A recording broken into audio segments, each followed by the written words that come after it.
Are you a parent navigating the challenges of your child's learning journey? Are you wondering how to make education more accessible and engaging? If so, you're in the right place. Welcome to the Learning Disability Experts podcast, where we delve into valuable insights and strategies to support your child's different learning needs. I'm Jess, your guide on this journey.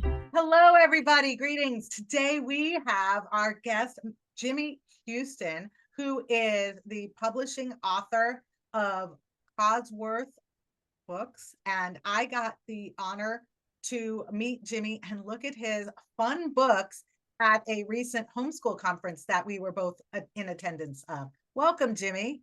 Thank you. It's nice to be here. Awesome. I'm glad you were able to be here. Today, we are going to talk about parent involvement and education, and of course, learn more about Jimmy's wonderful, fun books. So looking forward to having a conversation. Jimmy, tell us what inspired you to write about learning disabilities? My children. I often say that as research for the Dyslexic Handbook, that I married a dyslexic woman and raised two dyslexic daughters. But that's what got me into the writing of these books. One of the daughters also has a bit of OCD and a bit of ADHD, so she's a blend of a lot of things, and I refer to her as a chocolate mess frequently, because she's got so many things going on that you never know what you're dealing with. And so the dyslexic book was obvious from the beginning. The ADHD book and the OCD book came as a bonus from her additional disabilities. And then I did one starting from scratch on autism as well. And what is your experience with autism? Not much, just the interviews and the people I talked to and the research I did.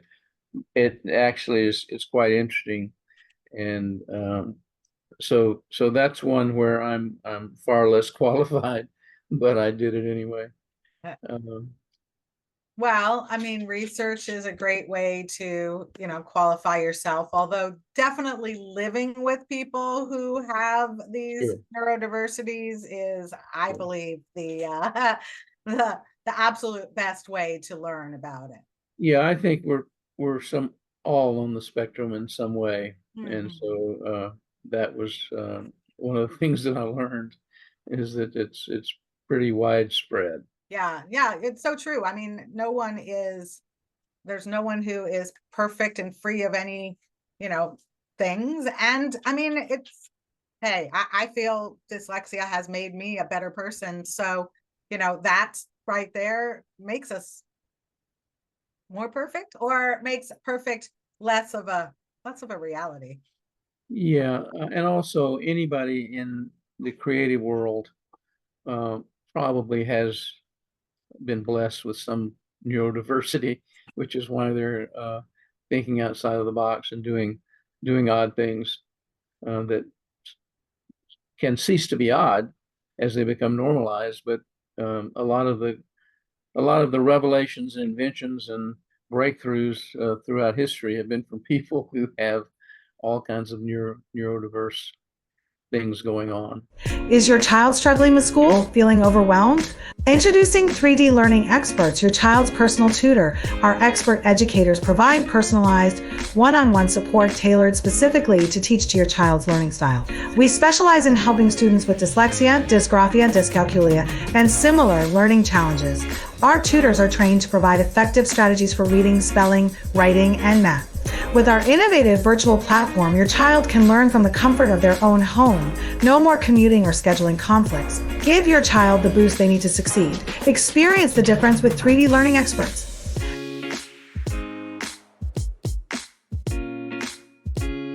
So, since you wrote your book based on being a parent with kids with neurodiversities, tell us more about your books. Well, they're kind of quirky, and they're meant for the child and the parent to read together, because the kids aren't going to read it on their own, and the parents need the information too. so that they have a little understanding of what's going on. And everybody needs a common understanding of what's happening, what the issues are, and perhaps what some of the solutions are. Certainly the coping part of it. One of them, each one of them sort of has to do with being positive, and there are all kinds of people who've been successful with these issues. The Dyslexic Handbook has a lot of suggestions in it, including it's written with a dyslexic friendly font. The Attention Deficit Disorder Hyperactive Cookbook, which is not a cookbook at all, is a very odd book. Many of the pages are upside down or sideways or backwards, and it's meant to be a little like being ADHD, and also to be something that'll keep them occupied and attentive to it. But it also provides for breaks, and there are a lot of idiosyncrasies in that have to do with being ADHD to begin with. Why did you name that a cookbook if it's not a cookbook? Well, it has some recipes in it, but they're really bad recipes, and we sort of use the cookbook as a motif for the book, and also just for the comic value of being an ADHD cookbook. Although it turns out there are a lot of ADHD cookbooks. The OCD book, which is another odd book, it has good information in it in a way that is perhaps challenging and perhaps interesting to kids, because on the right-hand page there's a story, or information really rather than a story. On the left-hand page there are little OCD exercises, and each one of them you're meant to, at the end of the exercise, tear out the page and do something with it, so that the end, you're down to one page, and that page tells you how you can get another book. But also it comes with a bubble wrap cover. You can't really see that here, but you can kind of see the bubble wrap. Okay, well, so anyway, that's kind of an odd thing about it.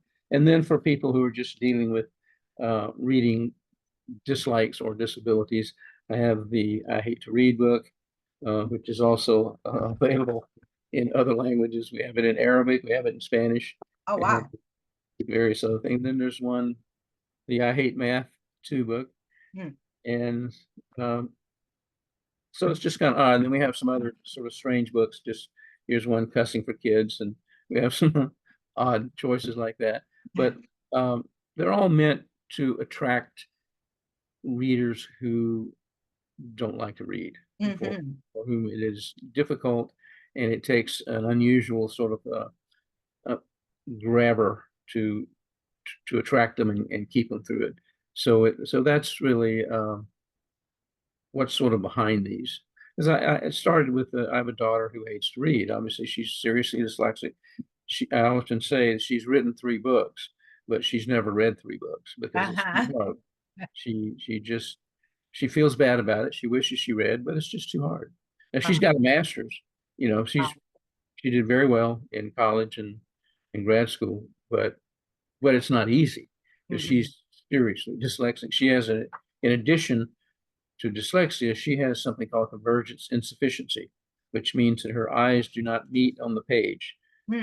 So they're separate, and she gets 2 streams of information into her brain that she has to then sort out into the proper sequence for the sentence. Oh, wow. And with that particular issue, little words drop out sometimes, which can make a huge difference on a test. The word not goes away. That changes the question. You answer the question with what you see rather than what it is, and you miss the question. So anyway, she very bright, but has had to compensate in many ways.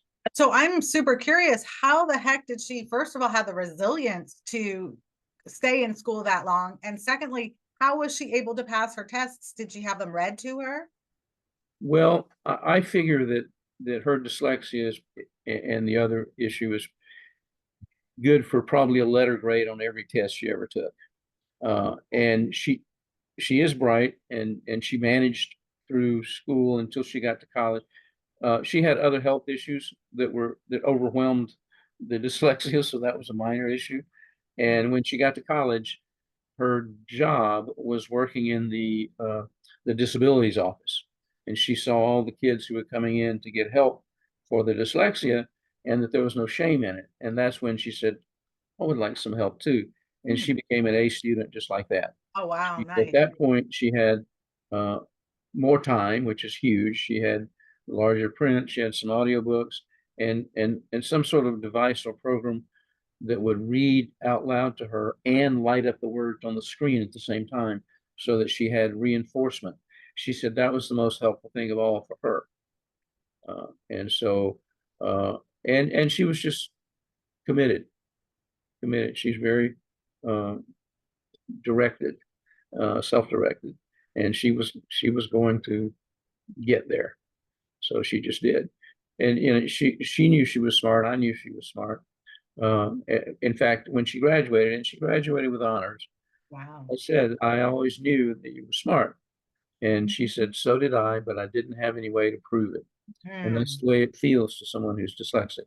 They just can't show what's going on because they don't have the grasp of those tools. But she found a way. That's So, awesome. That is yeah, so yeah. wonderful. All right. So you had mentioned that your books should be read by parent and child together. How do you believe parental involvement differs for children with learning disabilities compared to those without? Well, there's an issue of encouragement, which is huge, that you have to be able to make the child see hope and see accomplishment.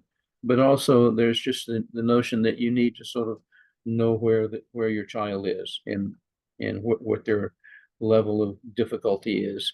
And in a school situation, teachers, they may know about the issue, they may recognize it, but they don't have the time or the ability to really work with it. So it's up to the parent to find a way to fill in that void or find an alternative helper.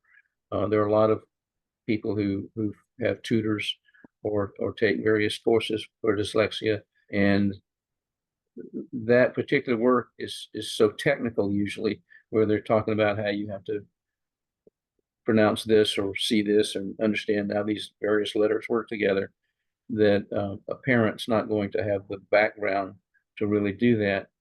But you still have to be in tune with what's going on and supportive and just keep it happening. And like I said, both my daughters had dyslexia, one more seriously than the other.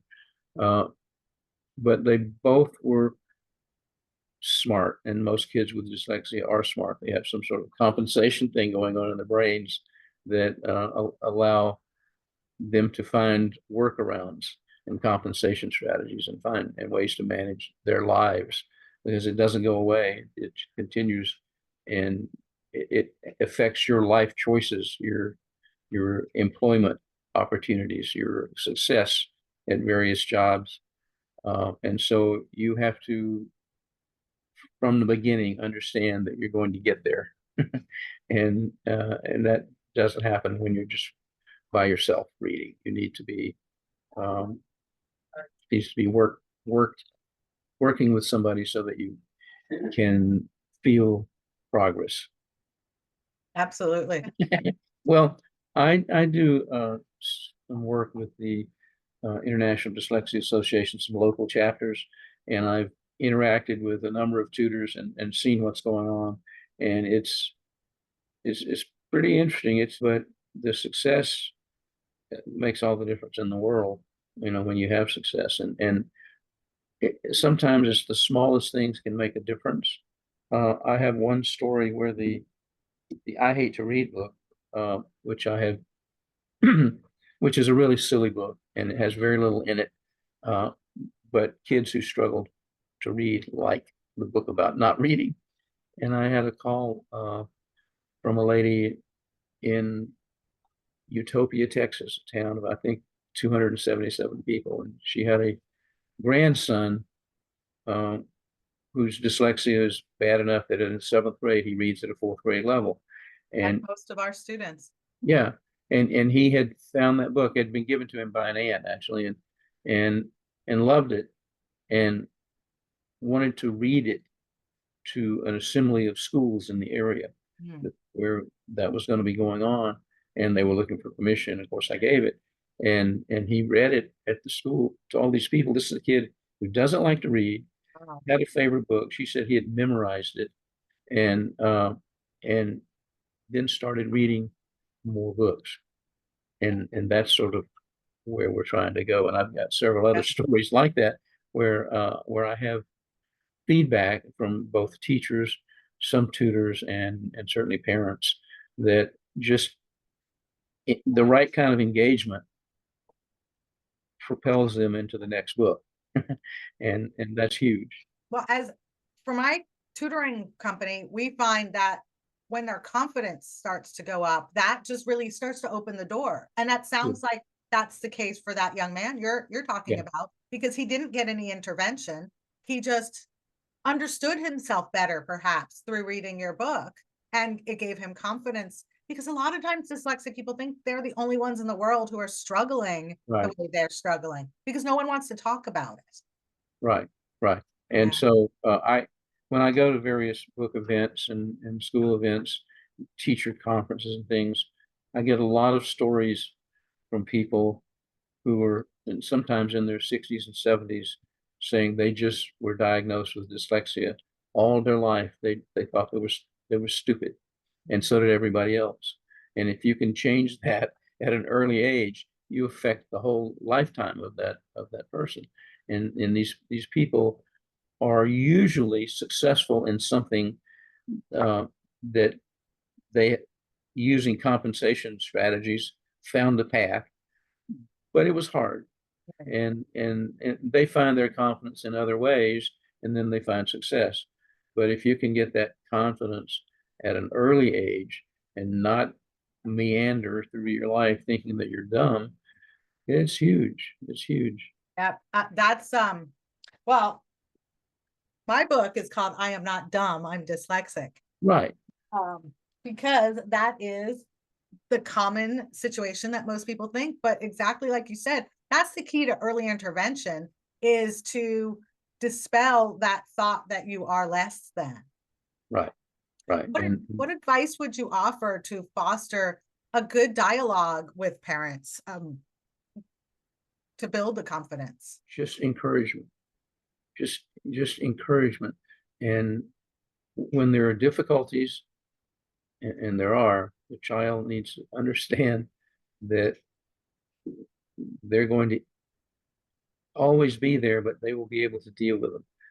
One of the things I say in the dyslexia book is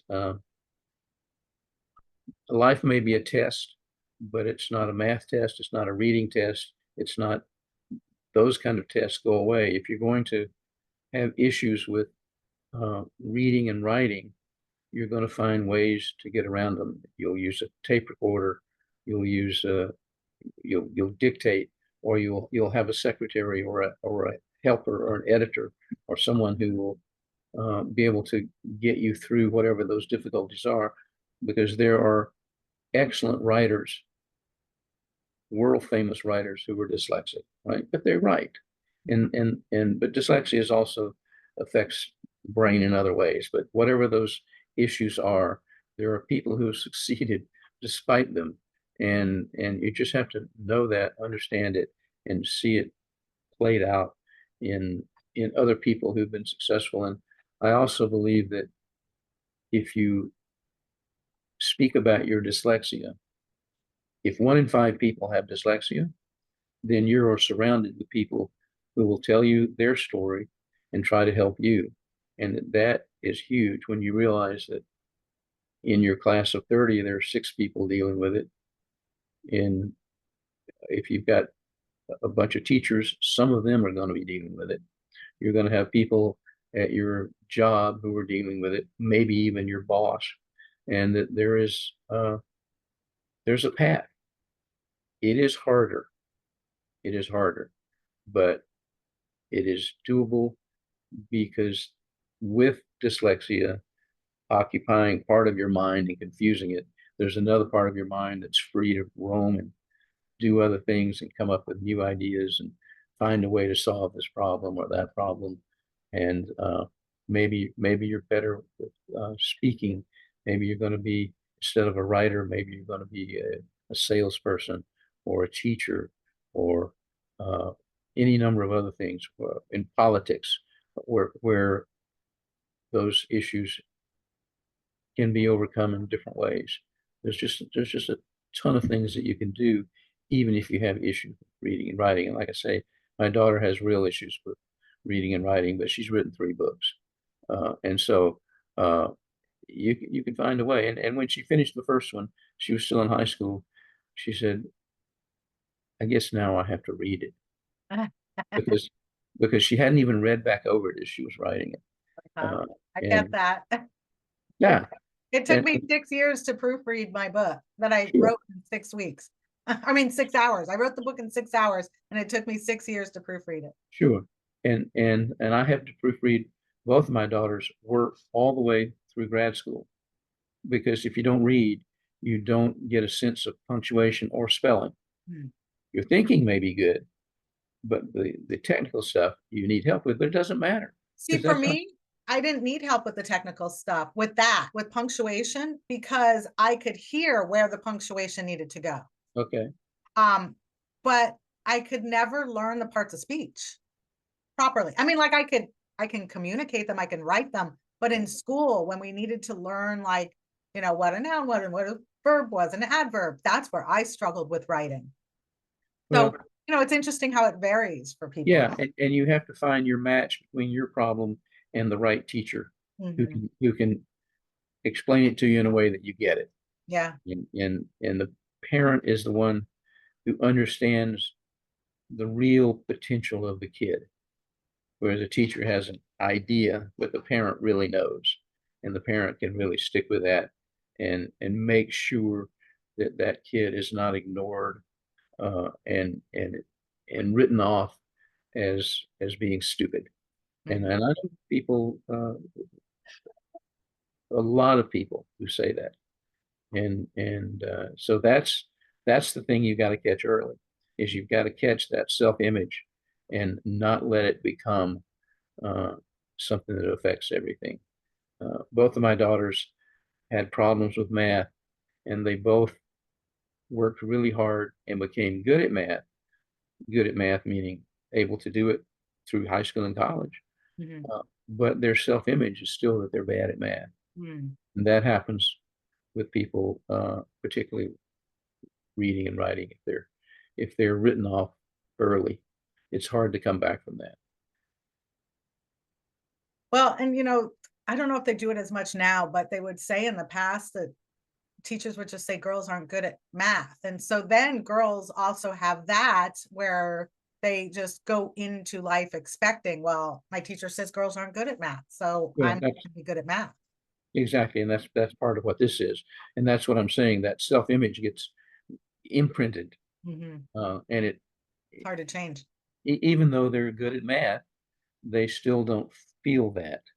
So that's what happens to these kids if they're dyslexic and they're having issues. It's very early on. You get typed in school as an A student or a B student or a C student or worse.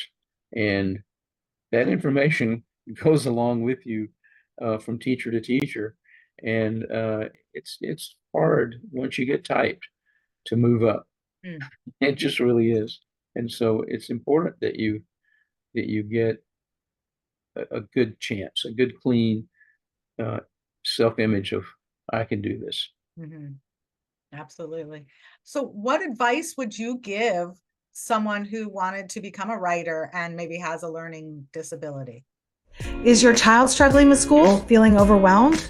Introducing 3D Learning Experts, your child's personal tutor. Our expert educators provide personalized, one-on-one support tailored specifically to teach to your child's learning style. We specialize in helping students with dyslexia, dysgraphia, dyscalculia, and similar learning challenges. Our tutors are trained to provide effective strategies for reading, spelling, writing, and math. With our innovative virtual platform, your child can learn from the comfort of their own home. No more commuting or scheduling conflicts. Give your child the boost they need to succeed. Experience the difference with 3D learning experts.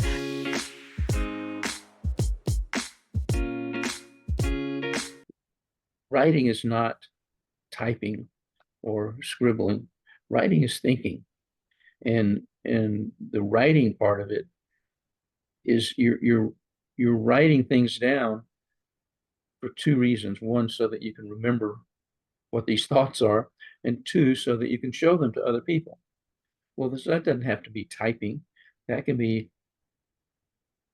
dictating, into a tape recorder, into your phone. And then that can be transcribed by somebody who can type if you can't type.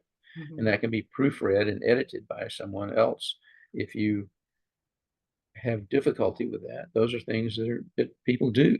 And so my advice is, if you want to write, start writing. And however that transpires, writing is it's thinking, and everybody's thinking. So if you can organize your thoughts, come up with something that would be of interest to other people, then get it down in a way that they can see it or hear it. That's great advice. Thank you for sharing that. Sure. And where can people get your books? Well, our company is called Cosworth Publishing, COSWORTH. Or you can go to buyjimmyhuston.com. If you spell Houston right, which is HUSTON, not like the state of Texas or the city in Texas. So it's BYJIMMYHUSTON.com, and they're there as well. So not on Amazon. Oh, they're on Amazon as well. Okay.